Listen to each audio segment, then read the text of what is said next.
representa para o nosso entendimento essa humanidade daquele que é divino, ou seja, Cristo. Ele mostra de uma forma humana. A biografia de Cristo, que descreve a ele, é mais completa em Lucas do que nos outros evangelhos, qualquer outro evangelho.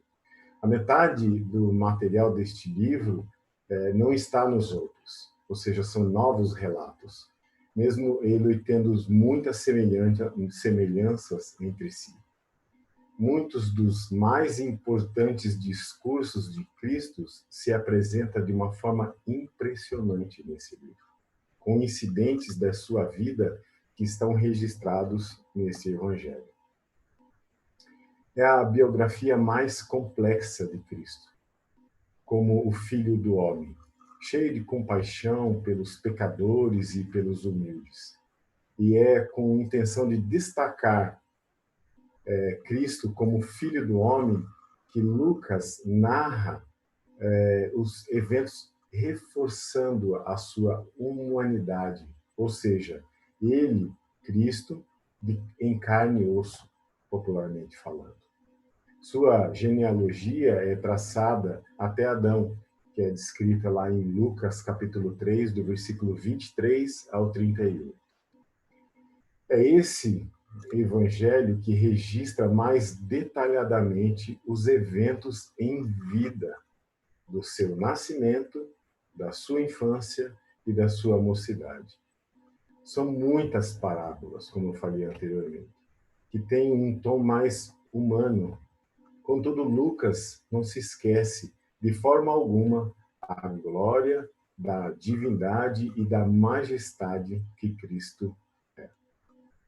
Como eu falei, o nosso texto base, ele se encontra em Lucas, capítulo 19, versículo 10. Se você quiser me acompanhar, Lucas, capítulo 19, versículo 10. E o texto diz assim: Pois o Filho do Homem veio buscar e salvar o que estava perdido. E a frase-chave é justamente o Filho do Homem, que se encontra em diversas passagens, que dá uma entonação dos relatos que queremos abordar hoje. Alguns dos relatos, como falei, né? Nosso tempo é muito curto e temos muito por falar, mas faremos um resumo sobre alguns relatos.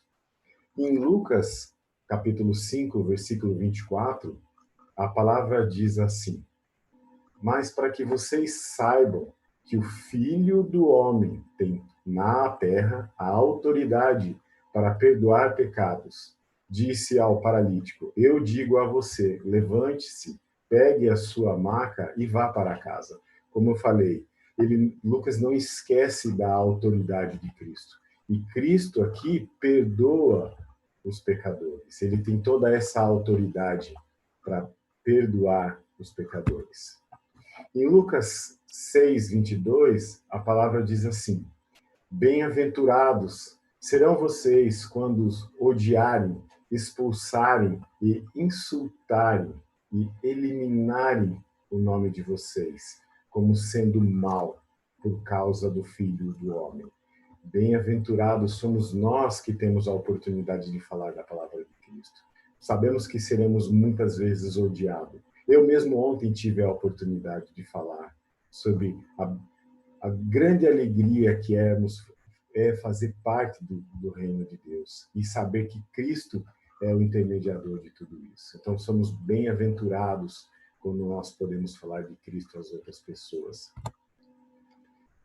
Lucas, capítulo 7, versículo 34, diz assim: Veio o Filho do Homem, comendo e bebendo, e vocês dizem: Aí está um comilão e beberrão, amigo de publicanos e pecadores. Cristo é um amigo dos pecadores. Ele faz parte, ele se senta à roda dos pecadores. Então é um grande exemplo, é um grande relato para a nossa vida, é um grande aprendizado. Lucas 9, 22 Me perdoe que eu vi que a tela agora deu continuidade. Lucas 9:22 diz assim: E disse: É necessário que o Filho do Homem sofra muitas coisas e seja rejeitado pelos líderes religiosos, pelos chefes dos sacerdotes e pelos mestres da lei. Seja morto e ressuscite no terceiro dia. Ou seja, Cristo sofreu por nós. Ele está relatando aqui que ele sofreu por nós. Ele foi morto por nós. Mas qual que é o principal propósito? Né? O que ele conecta junto? A própria passagem do texto base, Lucas 19:10, que diz, realmente ele reforça esse contexto, né? Que o Filho do Homem veio procurar e salvar o que se perdera. Você consegue fazer essa conexão de Cristo sofrendo, sendo morto, mas ao mesmo tempo sendo ressuscitado, para que nos dá a oportunidade de nos salvar e nos resgatar. Falamos em outras lições sobre a transição que saímos do mundo das trevas, vemos para o mundo da luz, da oportunidade que temos de servir no reino, e é neste momento que o Filho do Homem veio justamente para isso. E ele demonstra aqui, através da sua morte e da sua ressurreição, né, no terceiro dia. Ele reforça esse relato. Mas qual o propósito realmente de tudo isso que nós estamos aqui falando hoje?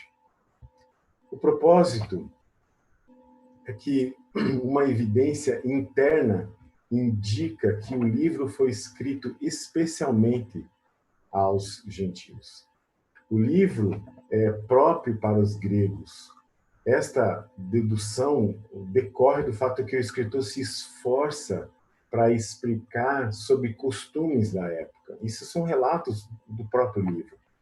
A opinião comum é que, embora cada evangelho se destinasse a uma instância de toda a humanidade, de uma forma atemporal, ou seja, que ela servisse para todo o decorrer de nossas vidas, Mateus visou imediatamente os judeus, para quem foi escrito, Marcos aos romanos, para quem foi escrito, e Lucas aos gregos, cujo ideal de perfeição era diferente do conceito romano.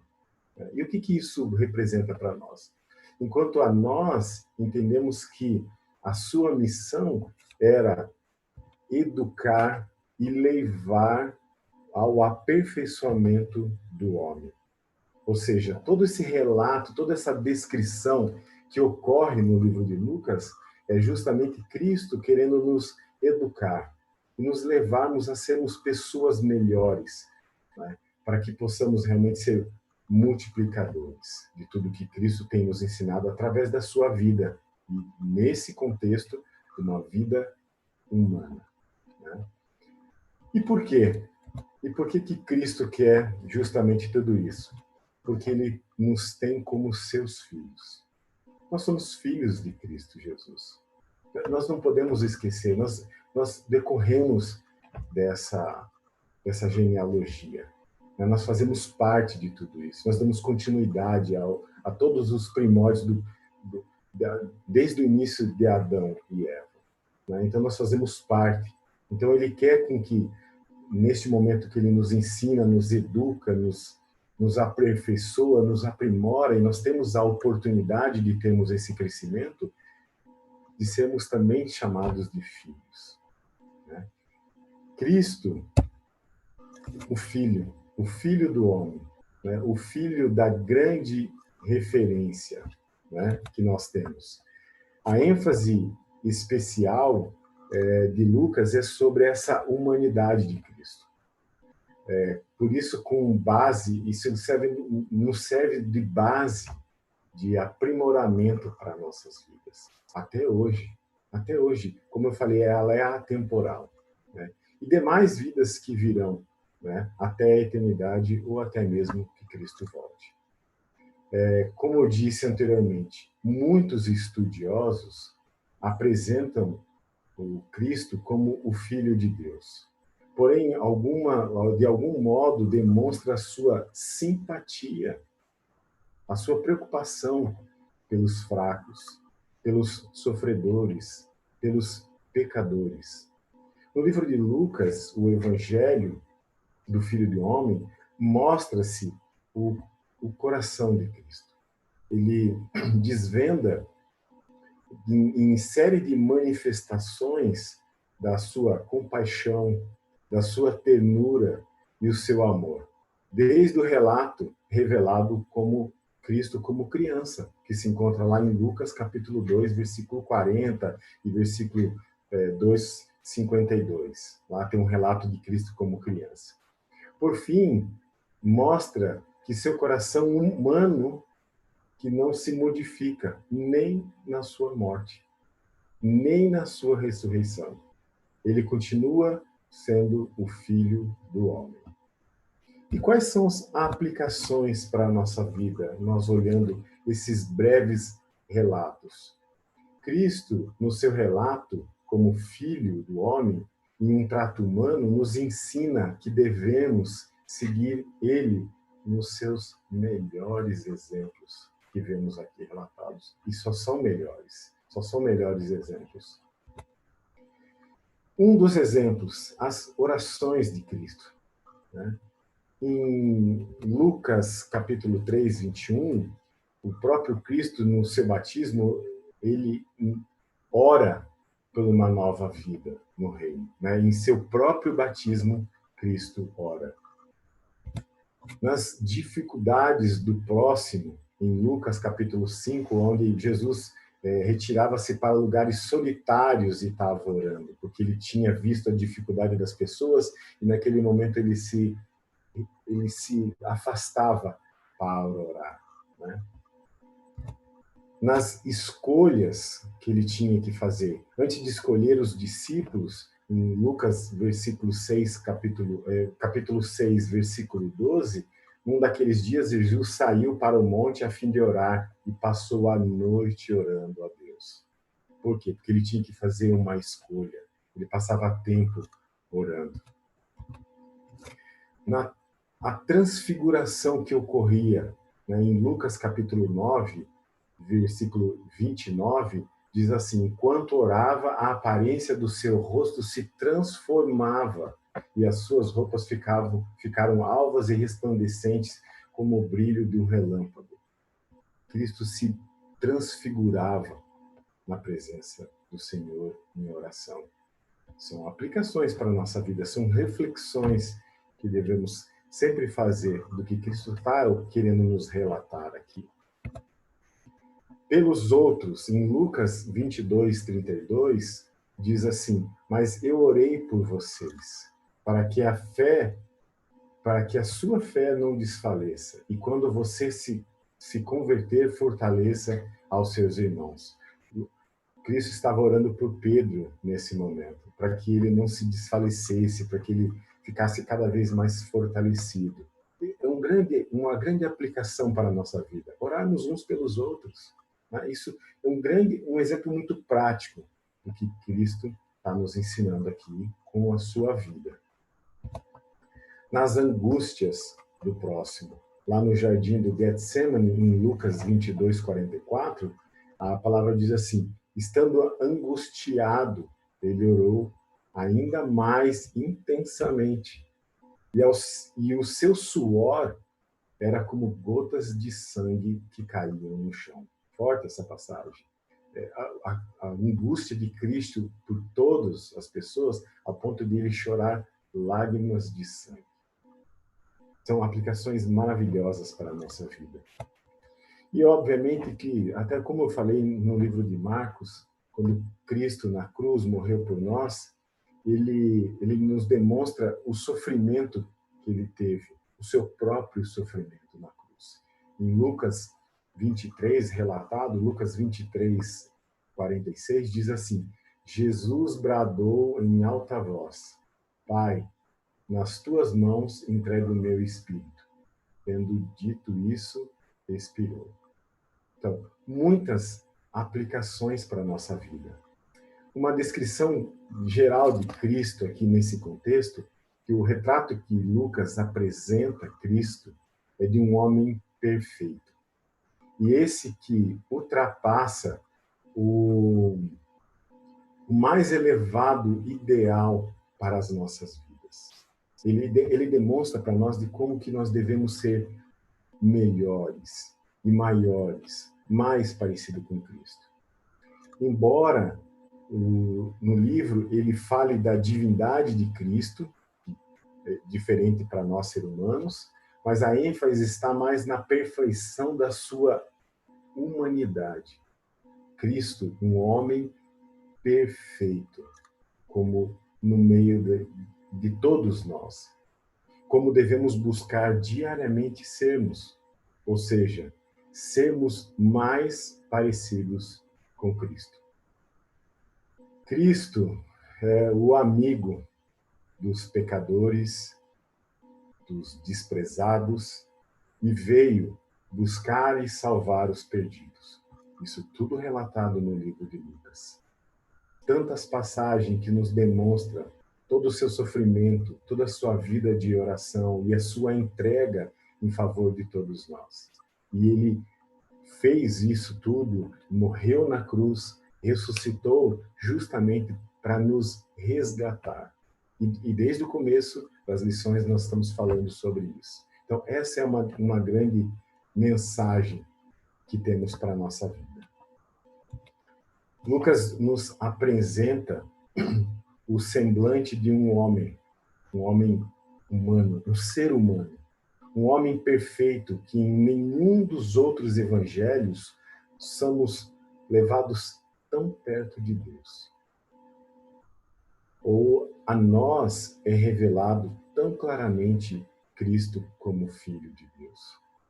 Então, em todos esses relatos, a mensagem principal que nos fica é justamente isso. E esse é um dos grandes motivos que temos de seguirmos a Cristo. Isso se liga a necessariamente, nesse contexto geral do semblante de um homem perfeito, isso se liga necessariamente aos aspectos da obra de Cristo, exemplificada como uma vítima pacífica. Cristo morreu pacificamente na cruz por nós. Que sofreu por nós.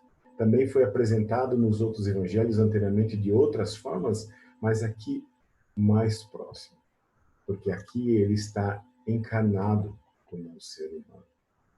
A sua humildade, a sua vida pacífica é provada em toda a sua vida humana. Ela é relatada em todo o seu caminhar aqui na Terra, crescendo em sabedoria e estatura. E vemos isso claramente na Bíblia diversas vezes.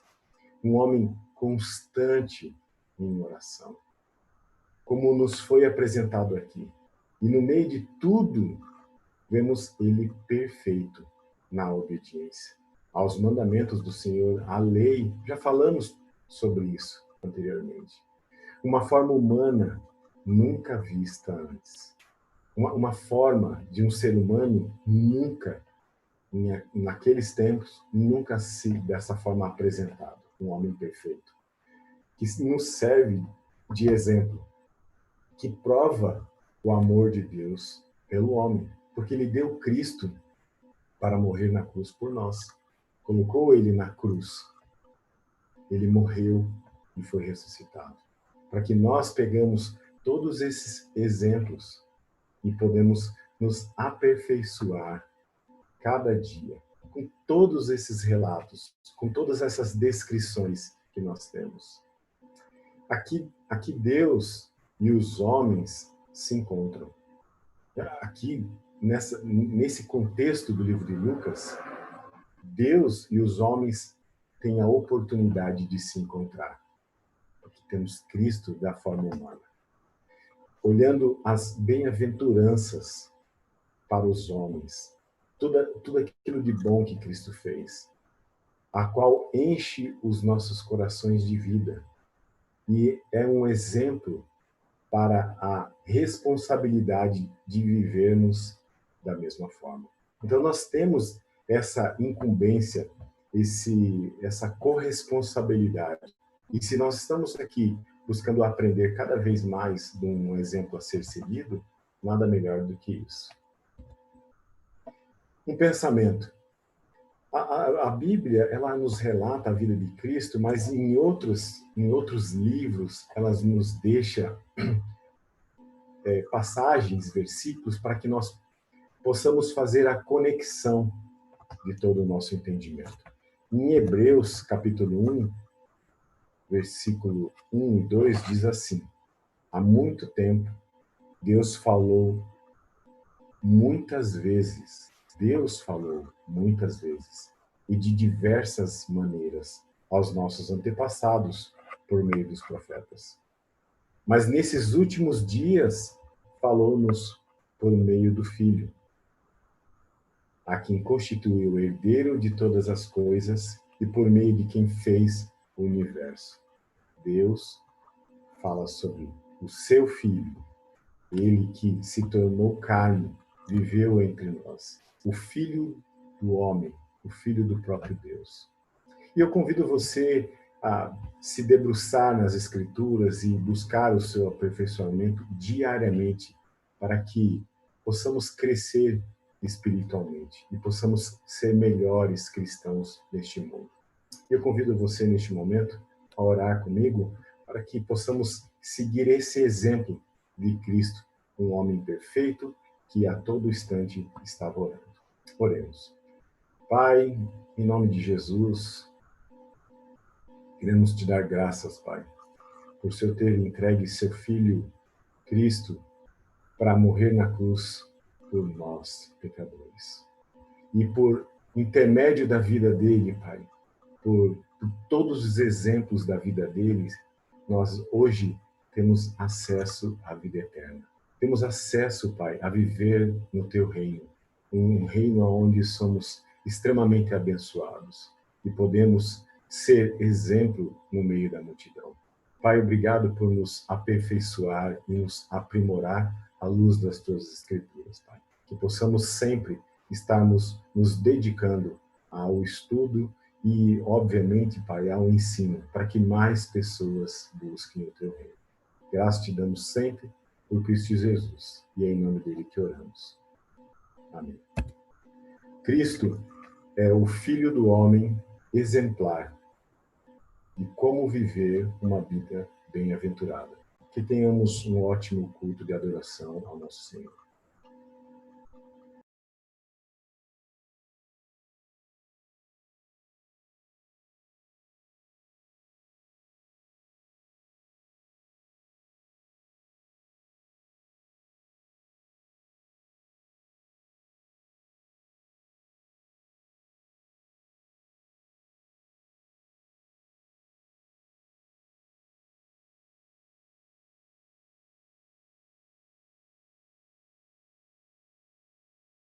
O de cruz se erigiu, dela um dia fugiu, como emblema de vergonha e dor. Mas contempla essa cruz, porque nela Jesus deu a vida por mim.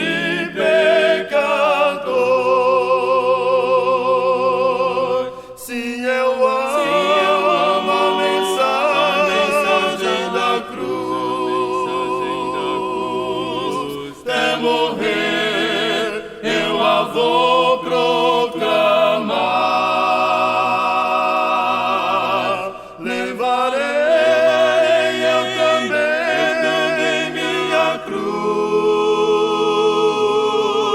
até por uma coroa trocar,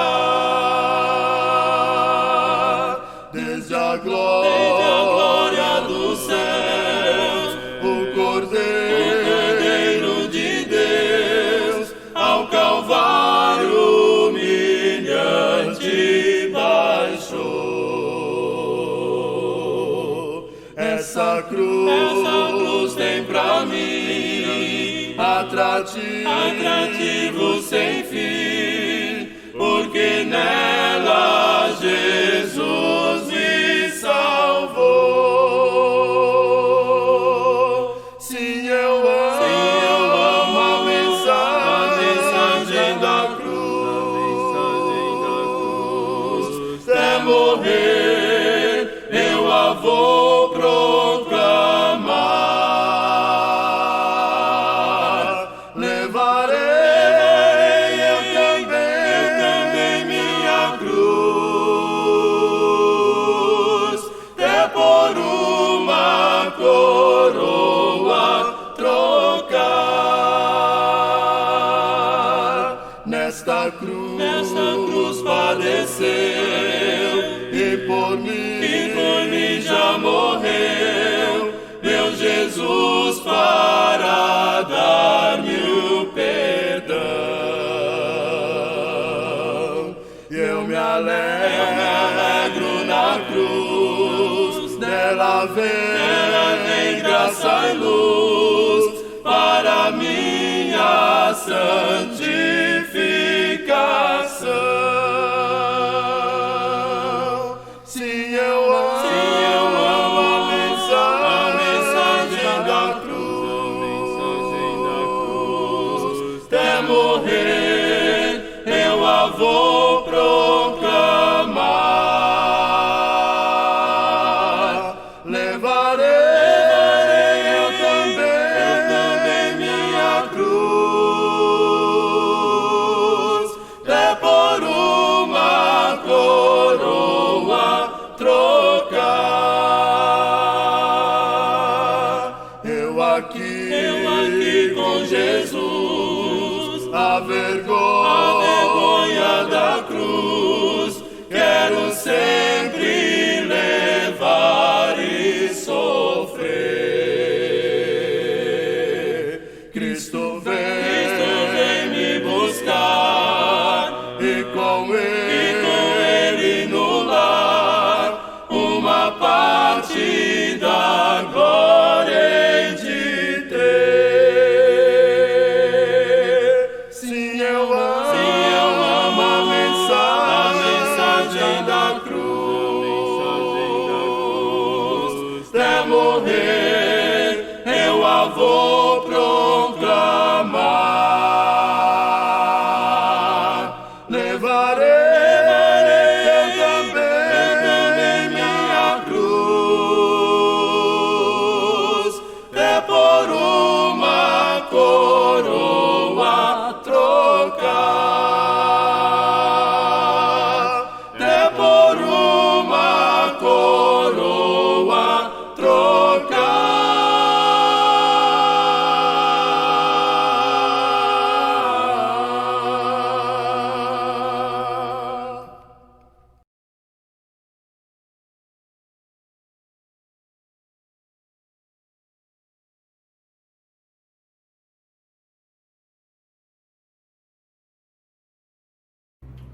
Cristo é meu, Cristo é meu, dele eu sou.